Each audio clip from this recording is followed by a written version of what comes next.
We have an existing memorandum circular issued by the LTFRB, and it's very explicit on it. Before we award them the franchise, nandun na po yun. The 20% discount shall be shouldered by the TNC regardless of whether it's Grab or any other TNC. Yan po ang batas na pinapatupad namin sa LTFRB. And they are bound by that law because before they are given the franchise, nandyan na yung CONHO memorandum circular na yun. So hindi sila sumunod doon sa franchise agreement. I would assume, So sir. anong multas dapat dito? So yan, nakita mo na face to face. Naglabag sila ng franchise agreement nila for the past 6 months. Mr. Chair, may I request then for a statement from the driver, and we will give them a show cause, and if the evidence warrant, we will issue them the appropriate suspension of their franchise. Patay kang bata pa. Dito po sa statement nung Ginoo po, if that can be reduced into writing, pwede na ho naming aksyonan kaagad, and we will conduct the hearing by next week.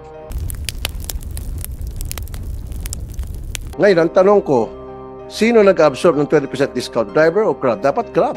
Based on the existing policy, it should be the TNC, meaning to say it's Grab or any other existing TNC ang mag-absorb ng 20%.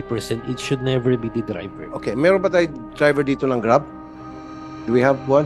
Okay, Mr. Mopas, Chairman TNBS with the Philippines. Now, sino nag-absorb ng 20% discount para sa student or sa senior citizen or sa PWD?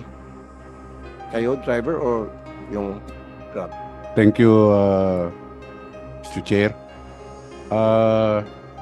For the past how many years po, ang TNC po ang nag-shoulder po ng 20% para sa PWD, sa senior citizen at sa ating pong mga student.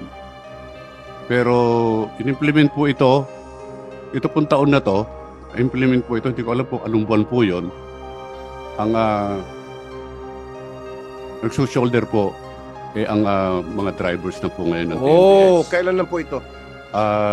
Sometimes mga almost 6 months na po ata. Ito pong pagpasok ng 2020. Sino po pumirma doon sa memorandum na ang mag-shoulder?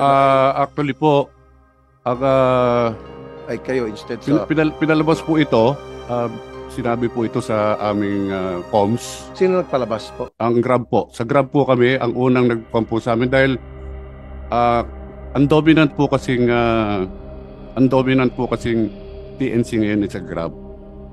Okay. Pero nung umpisa pa po nito, nung pre-pandemic pa po hanggang pumasok po yung mga ibang TNC natin, ang Grab po ang dominant na ride-hailing po. Okay, so dati sabi niyo for so many years, how many years na ang nag-shoulder ay yung Grab.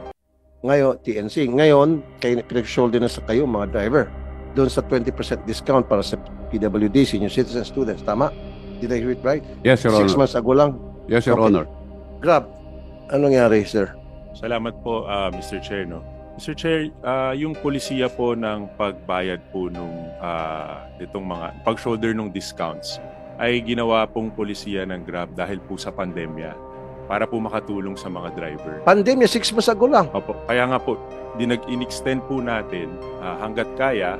At ngayon po, alinsunod po kasi sa batas, ang tanong po sino nag-shoulder nung fees for the discounts. Alinsunod po sa batas ang driver po. So kaya po hanggat kinaya po ng kumpanya. Alin sunod sa batas? Anong batas yun? Pakibanggit. Sa PWD law. Hold on, Mr. Chair.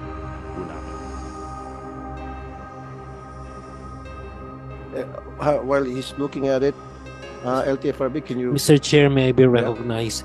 We have an existing memorandum circular issued by the LTFRB, and it's very explicit on it.